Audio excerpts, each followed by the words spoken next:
and welcome everybody here today to My Stroke Story. And, we are getting together with so many different people who have a stroke story. And I think we're learning so much from each one. So I want to just welcome everybody here today who's listening. And I also just want to say there's so much to be encouraged about, even in the midst of our struggles. And I think we're going to learn today even more about that. So today we have Sandi Macpherson with us. Welcome, Sandi. Thank you. Yeah. Glad to be here. Yeah, so super. Well, why don't you just tell us, as much as you want to tell us about where you are from, where you're living, and what has happened in your life. Well, I am in my 50s, and in 2005, I suffered a brain aneurysm, and that was in Fort Wayne, Indiana, and I was a bartender. I had worked on March 31st, went to work. By midnight, it now became April Fool's Day, which ended up not being a joke at all. And I suffered a leak, and I was rushed to the local hospital, and there I was stabilized and then flown to Indianapolis. Wow. Sorry. Wow, it's okay. It's huge, yes. And there I was in a coma for a month and a half. Wow. And at a 5% chance at life. Wow. Bless and your heart. I lost everything that I knew as my life at that time. And my kids were living with me. They were 19 and 15. I lost my house. I lost all my things, went into a storage container, storage facility. Yeah. And then when I came out, I was to go to a rehab, and I went to my parents in Florida. Oh, okay. And I was there probably just about a month. I wasn't there very long. And they released me and said I was good to go. So I went back home because that was all I knew was Indiana. And that's where my kids were at.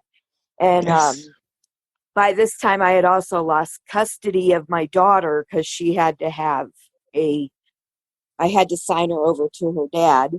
Oh, okay. By the time I came out of rehab, and that she was already living on her own.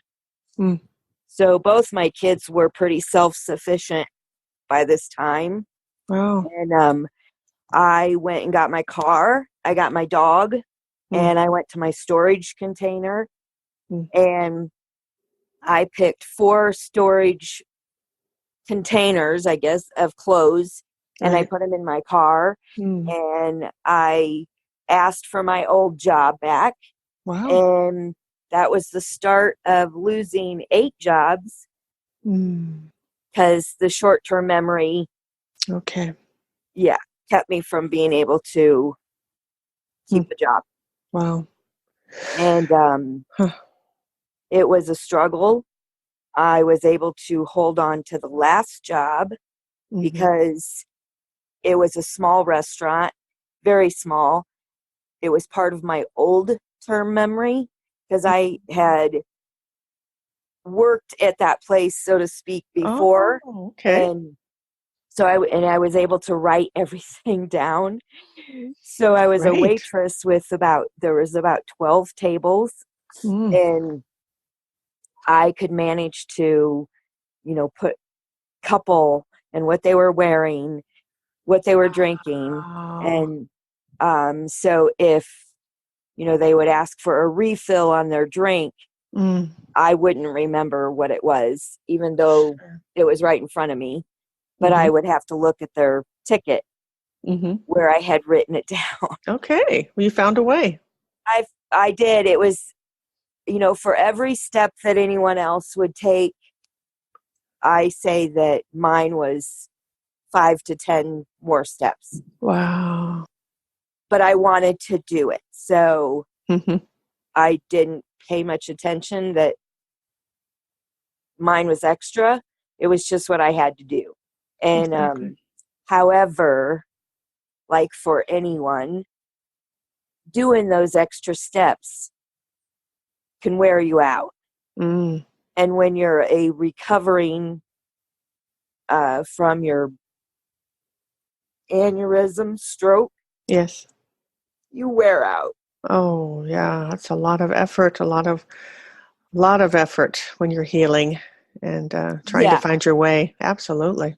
And I really enjoyed, and I think it's a huge help for anyone, that when I did my rehab down in Florida where my parents were at, it was a huge help because my dad was also recovering from his stroke. Wow. Two And of you. so Wow. my mom, God bless her, was Yes. taking care of both of us. Wow. And I can remember, well, it was awesome, really, because my dad and I could laugh at our faults together. Oh. And Wow. so here we are. My dad had we had two bicycles, you know, those old kind with the baskets on the back, Yes, yes, like yes. tricycles thing. Okay, yeah. And so we had my parents had two of those, and my dad and I decided to go out and ride the bike together. Oh. And I said to my dad, "Do you know where we're going? Are you going to remember how to get back home?" And so my dad said, "Sure." And of course, we got down around the corners, and we both were like, "Is this our corner? Should we turn here?" Oh, no.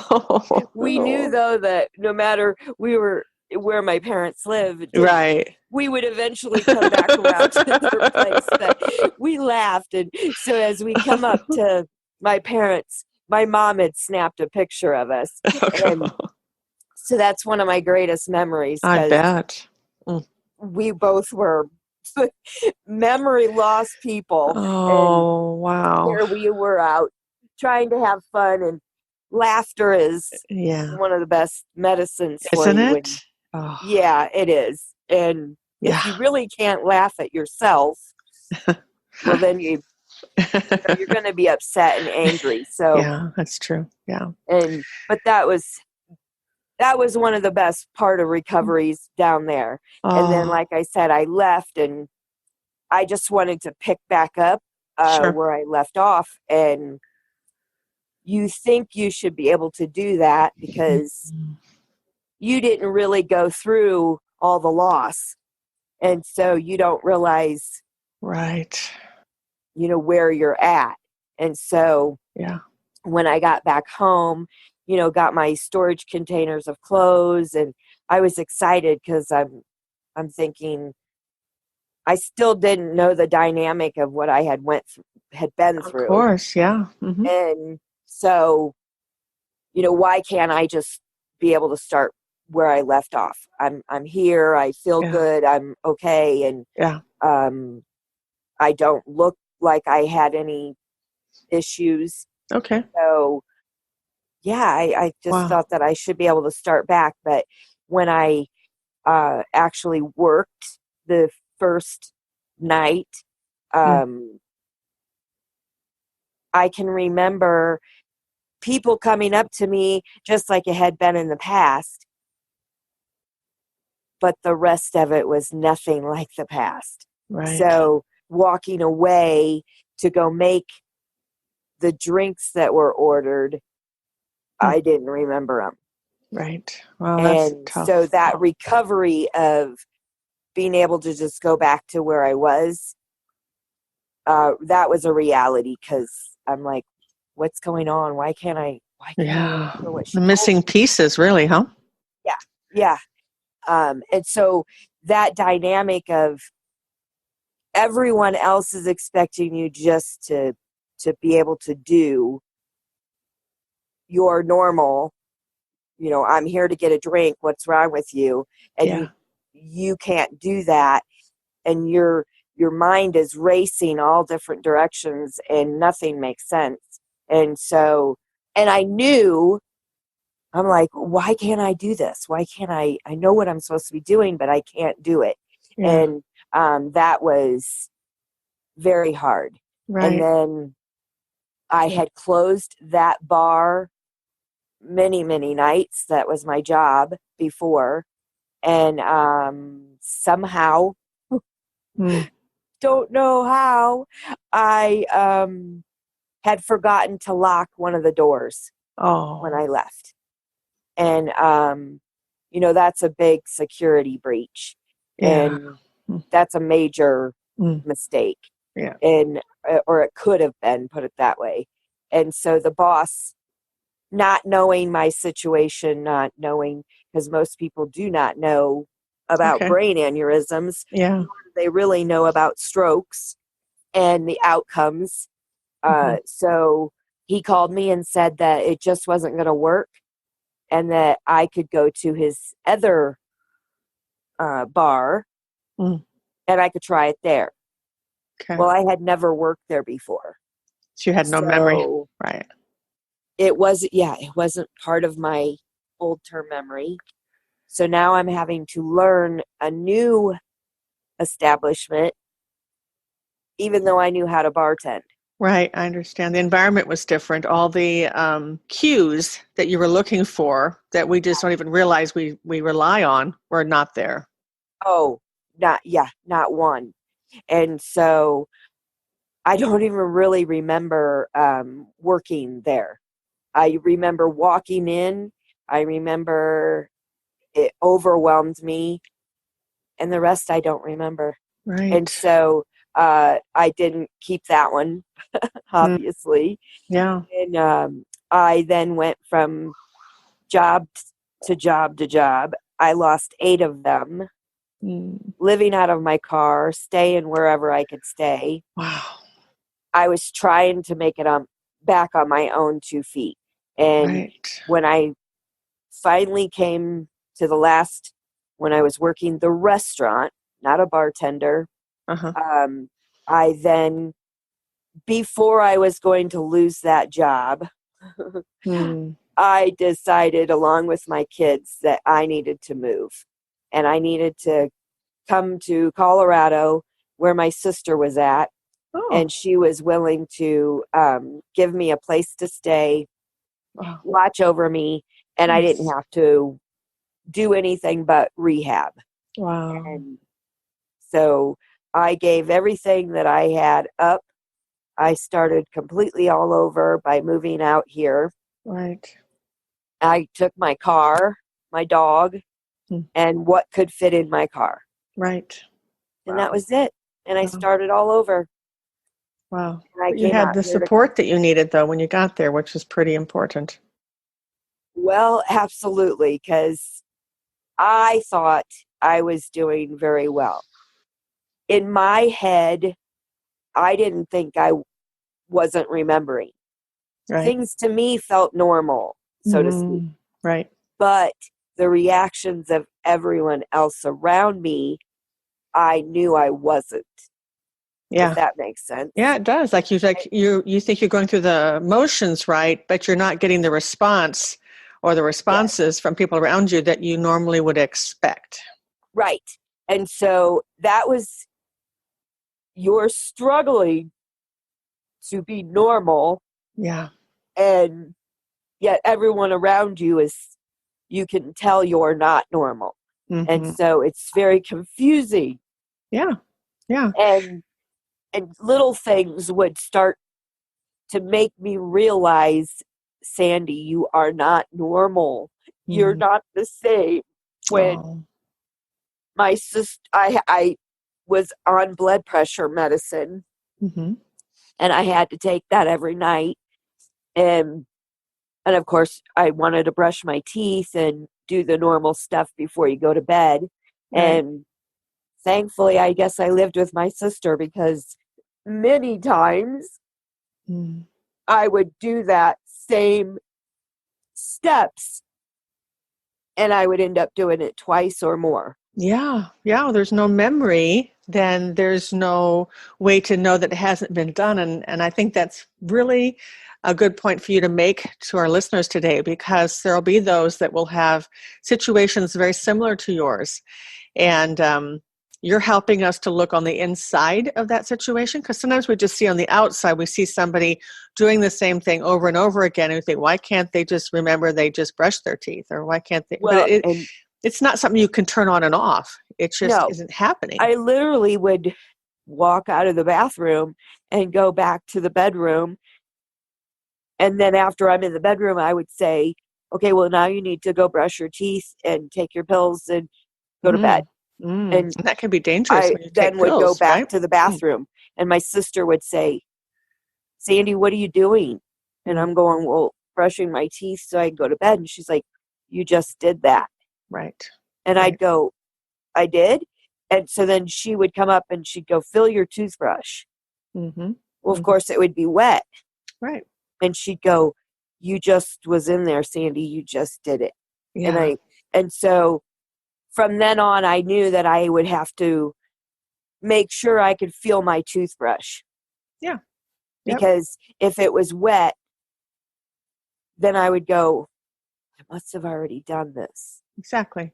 You can't rely on your memory so much. You're going to have to rely on the cues or the signs that you can develop after a short-term memory loss to realize that something has or has not been done.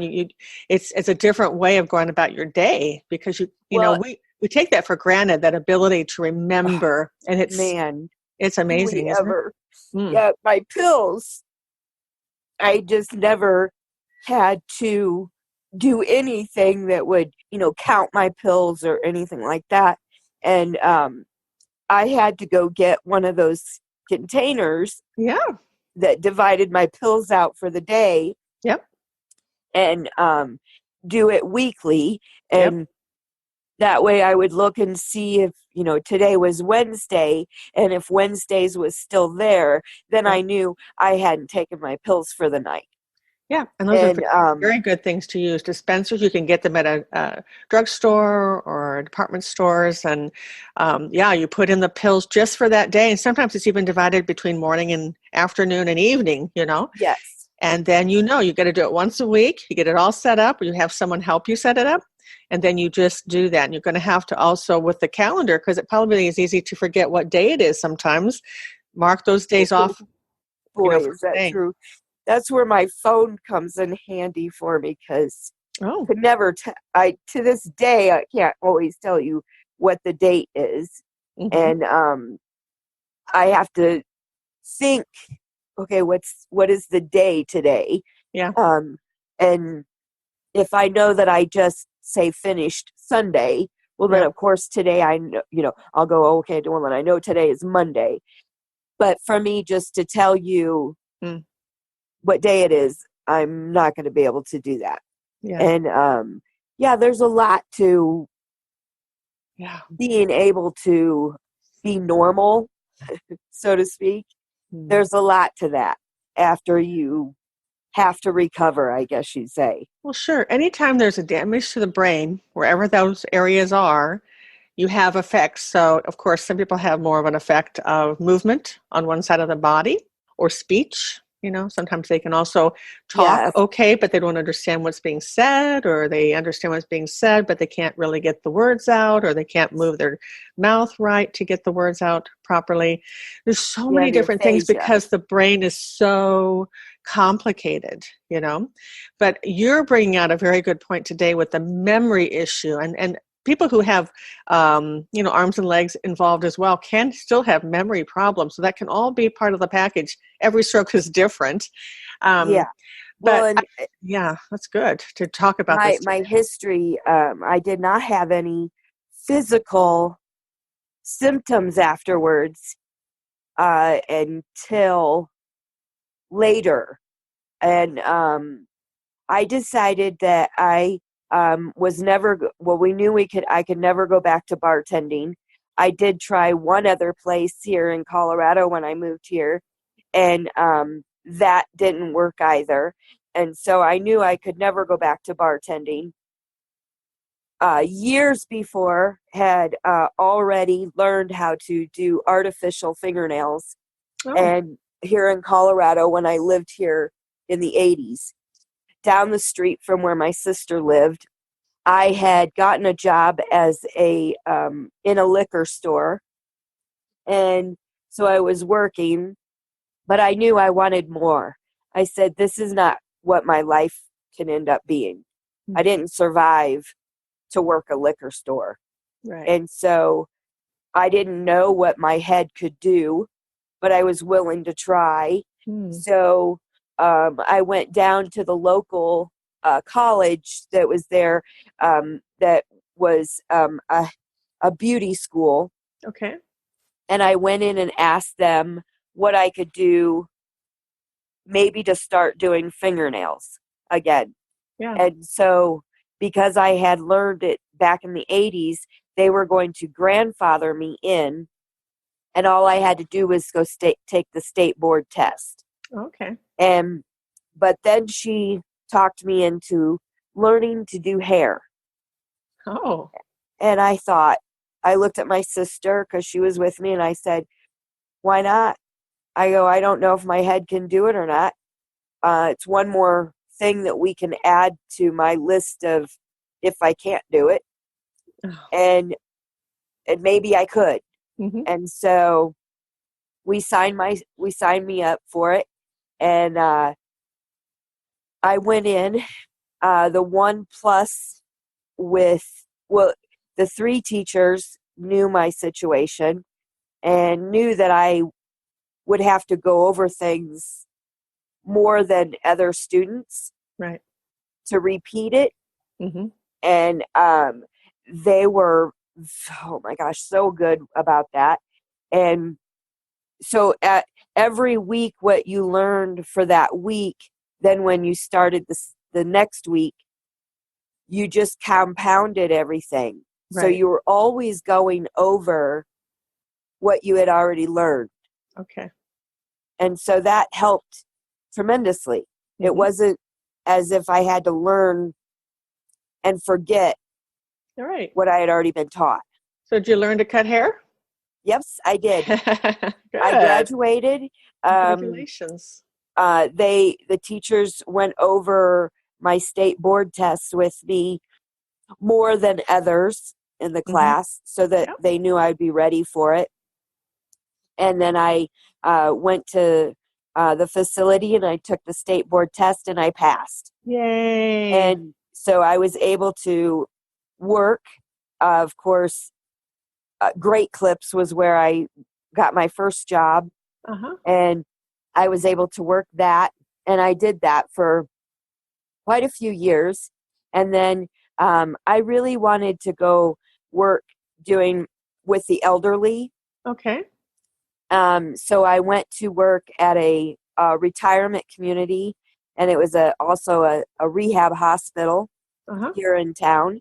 Right. And I ran my own little salon, had 2 chairs. Oh.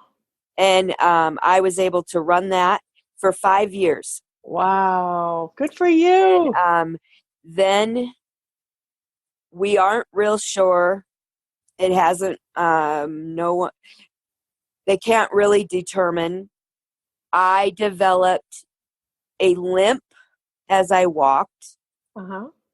And the therapists that were in the same hallway as my salon at that hospital, a couple of them had said to me that it was my aneurysm.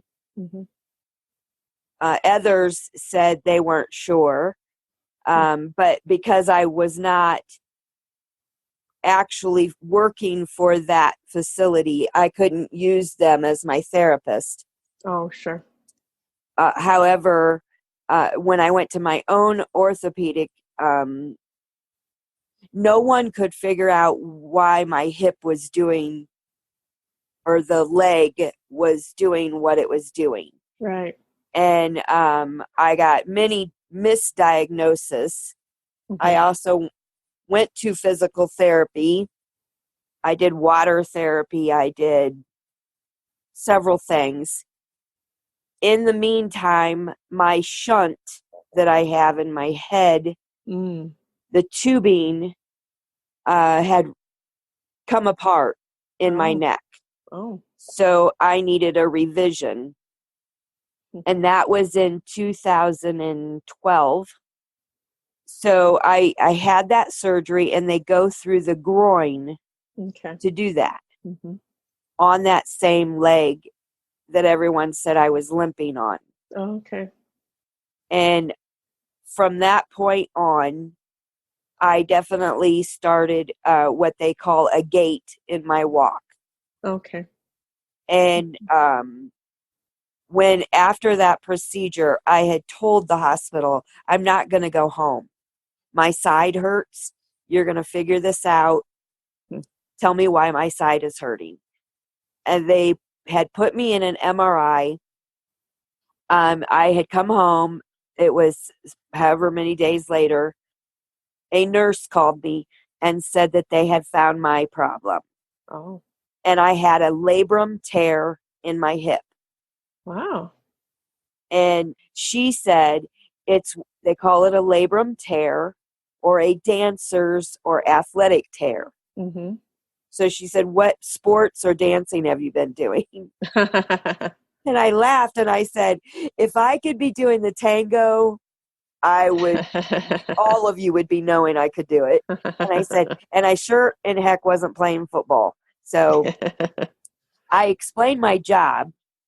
And when I explained that I was the only person working in my little salon area, and that I had 2 stylist chairs, and I would move them several times a day to accommodate the wheelchairs, and that I was contorting myself around those people in the wheelchairs, sitting on the floor to do pedicures. Okay. All of that, she said, there's the reason for your hip. Oh.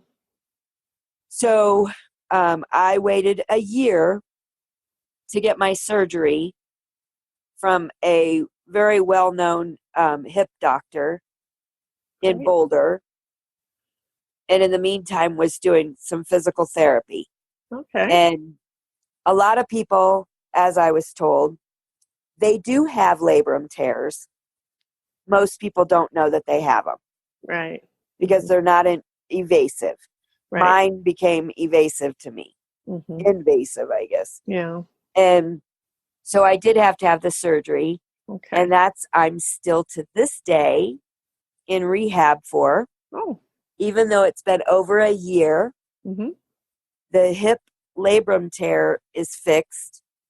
But because it took all those years to find the problem, my muscles became atrophied. Oh, okay. And because I have brain aneurysm, the message that my brain needs to send to the muscles don't respond. Okay. So that's another issue that a lot of people don't realize you have to work through, because they just think, well, I'm telling you to do it, you should be able to do it. Right. I don't see anything wrong with you. Why can't you do this? And it's because the signal isn't being sent from my brain to those muscles the way it should. Yeah. The way yours do. The way other people's do. And so it's a very slow process. However, what I do find is that many times you get wrote off. The medical facility or profession can write you off really fast. And thankfully, because I've had my physical therapist for as long as I've had her, she won't write me off. That's good. Glad to hear that.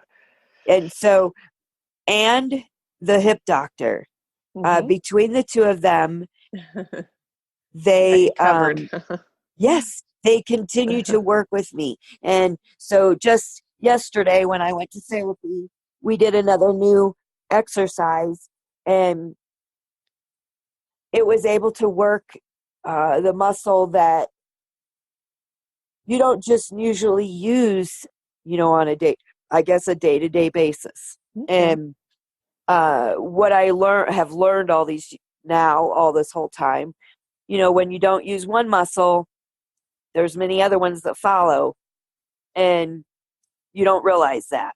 Right.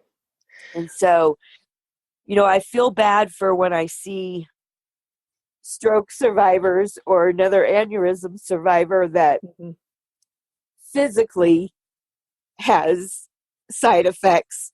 Yeah. And it definitely keeps them from being mobile.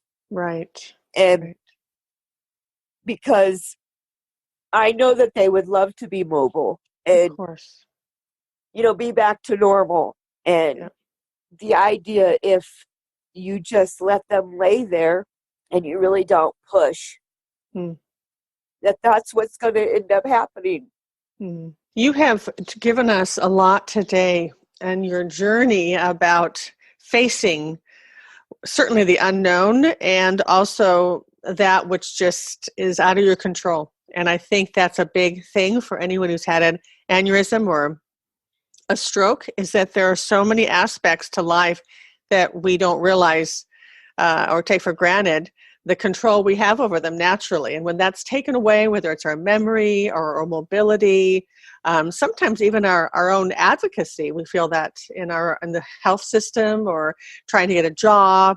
You've just touched upon so many different things today, Sandi, that I'm sure that there are going to be listeners today that are going to be able to identify with some part of your story.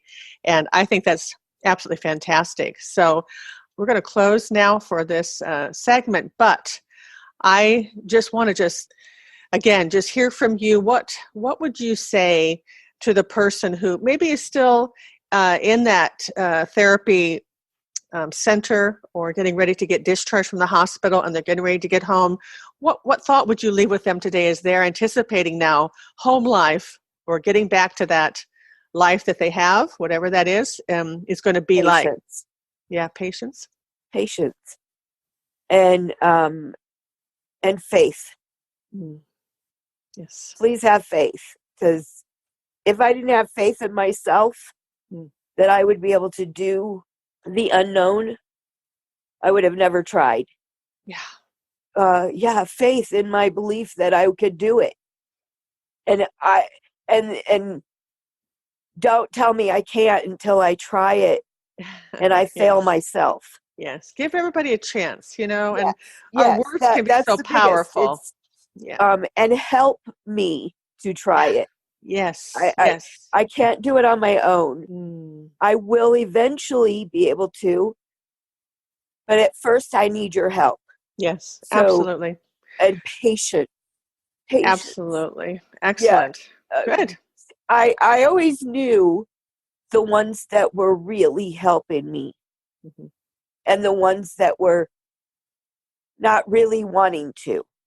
I could always tell those. Yeah. So seek out the ones who you feel are there for you and listen to the positive, aspects to your recovery. Realize it's going to be a long journey, perhaps. It's going to be hard. Nobody said it wasn't. But stay positive, patience, and have faith, and you don't give up, right? Yeah, don't give up.